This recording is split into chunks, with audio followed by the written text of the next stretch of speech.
Hay, claro está, personas que no quieren que hablemos. Sospecho que en este momento estarán dando órdenes por teléfono, que hombres armados ya vienen de camino. ¿Por qué? Porque mientras pueda utilizarse la fuerza, ¿para qué el diálogo? Sin embargo, las palabras siempre conservarán su poder. Las palabras hacen posible que algo tome significado, y si se escuchan, enuncian la verdad. Y la verdad es que en este país algo va muy mal, ¿no? Crueldad e injusticia, intolerancia y opresión. Antes tenías libertad para objetar, para pensar y decir lo que pensabas. Ahora tienes sensores y sistemas de vigilancia que los coartan para que se conformen y se conviertan en sumisos.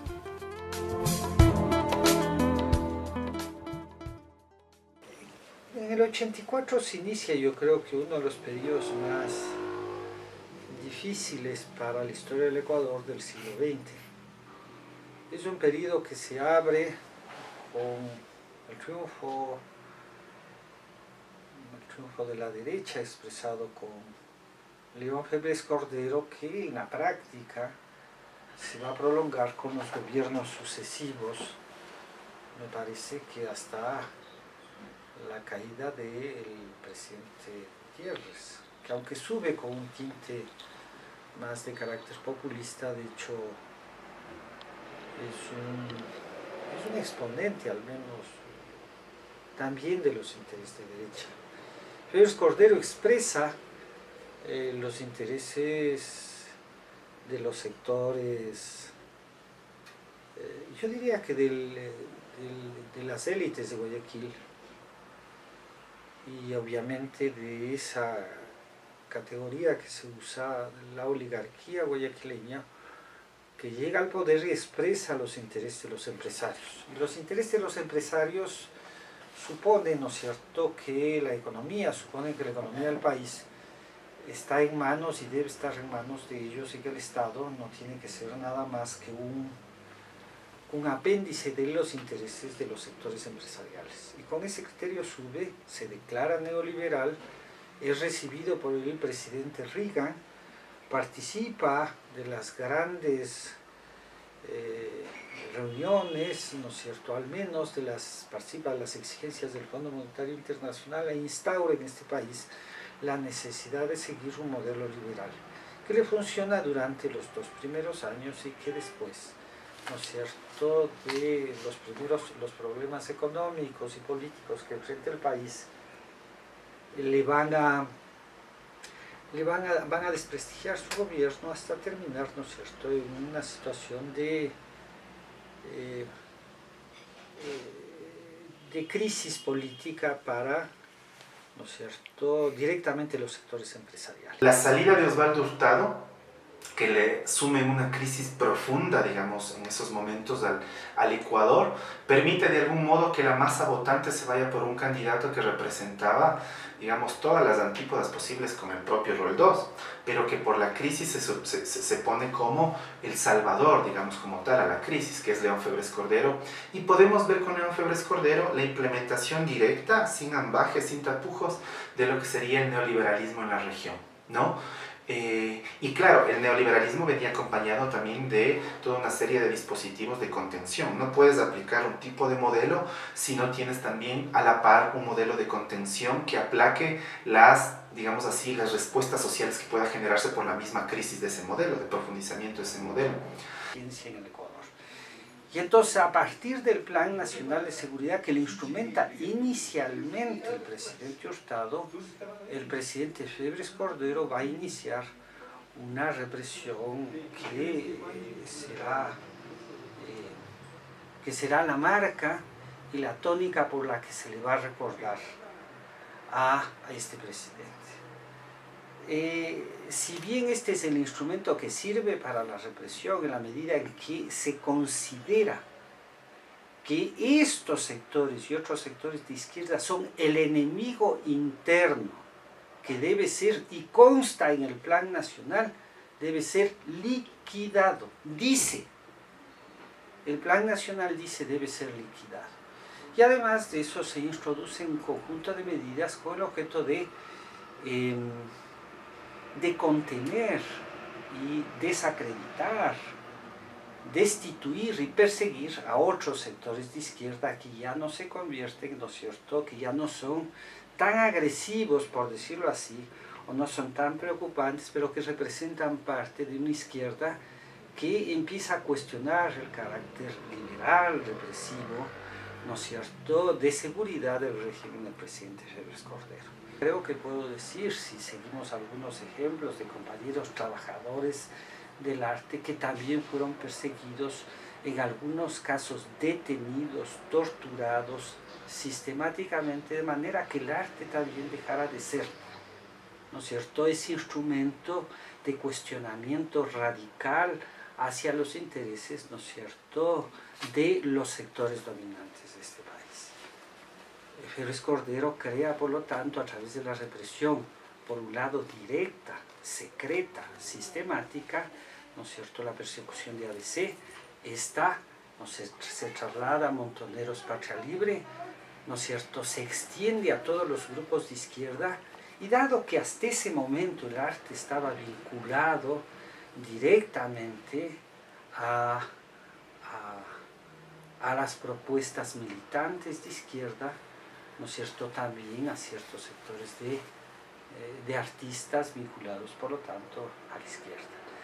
Gracias a esta estrategia, no solo que se logra contener y liquidar a Alfaro Uribe, sino que además se producen los mayores y atroces crímenes que aún siguen pendientes en la memoria del país. Parece que uno de los problemas de por qué el arte, ¿no es cierto?, y toda la producción artística en el Ecuador terminó, para mí, estando en un estado prácticamente de una agonía, no sé si sea superable, es precisamente porque la derrota política tuvo un efecto a nivel de todo esto. Es decir, si es que las condiciones hubieran sido diferentes y la organización revolucionaria hubiera logrado, ¿no es cierto?, sus objetivos, aunque sea de mediano alcance, yo creo que hubiera sido muy similar a toda la producción artística que hubo, por ejemplo, en Chile. Entonces, claro, cuando la Unidad Popular llega al poder en Chile, hay un despliegue cultural impresionante, pues, ¿no? Es decir, todo lo que nos llega del arte chileno, por ejemplo, que en la música es muy claro, con toda la producción de esta música de protesta, se manifestaba en muchos otros ámbitos del quehacer cultural, pero porque hubo una victoria más o menos hasta algún punto. Y de Centroamérica también hubo una gran producción artística y cultural en la época, y en Cuba ni se diga, porque el momento en que las revoluciones logran avanzar, permiten que esa clase que se encuentra encadenada genere también su propia producción artística, a veces a través de estos sectores medios que se empobrecen y se radicalizan. Pero claro, en nuestro caso fue tan terrible, ¿no es cierto?, la derrota militar, que eso implicó que no se pueda generar prácticamente nada. Y a partir de entonces vamos de mal en peor. En el Ecuador, por ejemplo, tenemos una gran producción literaria, pero que se queda en círculos pequeños y elitistas que no permiten que realmente se convierta en un arte popular. Entonces, por ejemplo, en Ecuador se produce mucha poesía. Yo conozco miles de poetas aquí, pero ninguno tiene la capacidad de generar regambre popular, ni difundirse, ni nada. Entonces son pequeños grupos de élite donde nos admiramos unos a los otros, pero que realmente no llega a ningún lado, ¿sí? Y eso me parece que es uno de los grandes problemas. Y estoy seguro que pasa eso en los otros ámbitos artísticos también. Por ejemplo, en el mundo de la música, yo me doy cuenta que pasa mucho eso, ¿no? Es decir, esta propuesta, por ejemplo, de los rockeros, que también surge en los 80s, ¿no? Es decir, Pancho Jaime, que era como el primero que trajo aquel tema del rock y que luego se difundió por el país, y que además fue asesinado en la época del Félix Corderismo. El rock en algún momento termina convirtiéndose también primero en un aparato de ideologización del Estado, y luego hay un montón de bandas de rock que no significan absolutamente nada, y que de repente te encuentras que sé yo, Jaime Guevara o Mortal Decision, que quizás no tienen esa calidad artística, ¿no es cierto?, poniendo entre comillas calidad artística, impactan mucho más en los jóvenes incluso que estas bandas de que son educadas en los conservatorios, en las academias musicales que hay ahora. ¿Por qué? Porque no te generan nada. Es decir, de una u otra manera, Jaime Guevara, los Mortal, incluso los mismos antiguos Metamorfosis se trasladan ese sentimiento popular de que algo está mal. Y eso me parece que era como el fuerte impacto que tenían en nosotros, no toquen lo mismo, ¿no? ¿Qué te transmiten las nuevas bandas de ahora? Nada, o sea, nada, no es nada, es absolutamente una música vaciada, porque la derrota fue como prolongándose. Entonces, ¿por qué pasa esto? Porque a mí me da la impresión de que la burguesía ya cumplió su ciclo histórico en cuanto a la producción de una serie de cosas. La burguesía tuvo un gran periodo histórico en la cual fue una clase revolucionaria y produjo todo lo que fue el gran arte clásico. A mí me parece que durante el tiempo que la burguesía fue una clase creadora, produjo bastante, ¿no? Y me parece que nosotros incluso seguimos todavía bebiendo mucho de eso, ¿no? La música clásica, el arte clásico lo pudo producir. Pero cuando empezó a entrar en crisis, poco a poco fue desmejorando sus producciones, hasta llegar al momento actual en que produce basura. Decir, hoy la burguesía solo puede producir basura, no crea nada que valga la pena. Pero yo no encuentro mucho de valor a partir de los 80 para adelante en nada. ¿sí? En lo que se ha producido en nuestro país. Hay intentos heroicos, buenos, ¿no es cierto? Gente que hace esfuerzos muy sinceros y honestos de tratar de producir algo. Y es rescatable, y tampoco estoy denegando de antemano, pero me parece que la ausencia de esa vinculación con un proyecto político es lo que genera un arte sin proyecto. Y cuando no hay proyecto en el arte, entonces termina siendo una manifestación subjetiva individual, que es válido, es decir, no tampoco es que de antemano es totalmente negativo, ¿no? Pero no es esa la idea. A mí me parece que antes había un arte con proyecto social, y eso generaba diferentes formas de creación que eran interesantes y muy llamativas, ¿no? Y nosotros tuvimos el tema de lo que fue el realismo también en las plásticas, qué sé yo, y ahora estamos como complicados. Es que habría que rescatar todo lo que se produjo y no se logró difundir y no se logró generar como un proceso colectivo, que es otro de los problemas que hay respecto a eso. Mucha gente escribió en esa época, mucha gente hacía poesía, mucha gente hacía canto, mucha gente pintaba cosas, ¿no es cierto? Y hubo mucha producción, y mucha de esta gente o murió en la represión o se rindió. También es parte, ¿no? A veces te derrotan y te rindes y se acabó. Y eso quedó perdido. Y haber quedado perdido me parece que genera un vacío en nuestra historia, de nuestra propia memoria, de lo que nosotros produjimos e hicimos en esa época. Y creo que es importante, no sé si vaya por ahí su proyecto, pero sí es importante tratar de rescatar lo que se creó en ese momento del tiempo, porque hay muchas cosas que se crearon, pero no necesariamente llegaron a volverse universales, porque la derrota costó eso, y luego, bueno, la avalancha neoliberal destruyó todo lo poco que quedaba.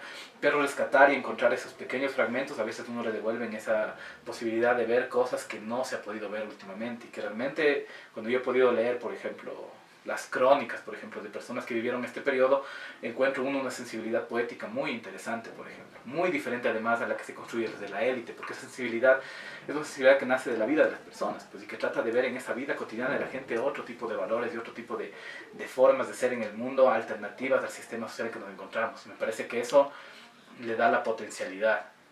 Bien escasa, si no nula, en torno al tema. Ha sido un tema que por la violencia de la represión, por la estigmatización en la que han incurrido la gente que apoyaba de algún modo, que respaldaba de cierta forma solo los derechos humanos de la gente que estaba metida en el Faro Vive, ha sido estigmatizada y eso sin duda hizo que no haya mayores publicaciones, ¿no es cierto? O sea, el miedo también sigue funcionando. Y por otro lado, la academia ha sido un refugio en el que han ido a parar la mayor cantidad de trabajo respecto del tema. Entonces tienes algunas tesis de maestría, algunas tesis de pregrado que abordan el tema, pero no hay una publicación como esta que intentamos que busque acercar al público no académico, digamos, a los que no acceden a las tesis, a una figura como la de Arturo Jardín. Bien, como artistas conscientes estábamos atentos al suceder social, a la represión que en ese momento existía. Hicimos varias presentaciones frente a la Plaza de la Independencia en los diferentes gobiernos represivos que ha tenido el Ecuador. Nosotros, desde que comenzamos como bailarines, estuvimos atentos al suceder del ser humano, a lo que le pasaba al ecuatoriano común, al pueblo común. Y hasta ahora tenemos esa actitud. Somos artistas comprometidos con el ser humano. Indudablemente marca un momento atroz para el país. Yo creo que esta historia no está saldada. Tiene que saldarse por el bien del país, porque creó un marco de intimidación, no solo de represión, sino de miedo que ayudó a posicionar, ¿no es cierto?, y a legitimar bajo esta idea de exclusión a los sectores de derecha y a los supuestos pensadores del arte vinculados también a la derecha. En esa perspectiva, ¿no es cierto?, ha cumplido un rol histórico que se ha trasladado, uno puede decirlo teóricamente, se ha trasladado en toda la época, ¿no es cierto?, en el periodo subsiguiente. ¿Para qué sirvió esto? Esto sirvió supuestamente para pacificar el país. Las cosas, ¿no? Y que cuando tú caes derrotado, no solo te derrotan a ti políticamente y tu proyecto político, sino todo lo que podía construirse alrededor de eso. Y por eso es que, ¿no es cierto?, seguramente volverá a haber procesos de ese tipo en el país, pero deben considerar que es un proceso general de todo, es decir, todo tiene que producir, porque incluso podría ser que el movimiento político sea derrotado, pero el movimiento cultural no debería ser derrotado, ¿sí? Porque esa es otra cosa y es otra construcción que debe estar ahí. O podría ser que incluso en lo cultural haya una debacle, pero el otro debería mantenerse, y eso me parece que es muy difícil de sostener. Y si una enseñanza deberíamos sacar para los cambios que hay en el siglo XX, de entender eso, ¿no? Es que nos jugamos muchísimo en este tipo de movimientos, y por eso la responsabilidad política frente al quehacer revolucionario tiene que estar asociada también a eso. Sin duda va a surgir de nuevo. Yo creo que todos esos proyectos de pequeñas construcciones culturales nuevas que hay, algún rato van a calzar en algo. No dudo que eso pase, porque la historia suele ser así.